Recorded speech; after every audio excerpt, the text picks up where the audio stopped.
దోమలు పెరిగే ప్రదేశాలను గుర్తిద్దామన్నా డెంగ్యూ వ్యాధి రాకుండా చూద్దామో ఎన్నా దోమలు పెరిగే ప్రదేశాలను గుర్తిద్దామన్నా డెంగ్యూ వ్యాధి రాకుండా నిల్వ ఉన్న నీటిలోన దోమలు పెరుగుతాయి ఆ దోమల్లోన ఏడిస్ దోమ డెంగ్యూను చేస్తాయి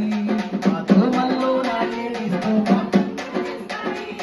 ఆ దోమల్లోన ఏడిస్ దోమ డెంగ్యూను చేస్తాయి దోమ కాటుతో ప్రాణం పోయే పరిస్థితి ఉన్నది దోమ కాటుతో ప్రాణం పోయే పరిస్థితి ఉన్నది యాది మరిస్తే కాపురాలలో కోసలు వస్తాయి దోమలు పెరిగే ప్రదేశాలను గుర్తిద్దామన్నా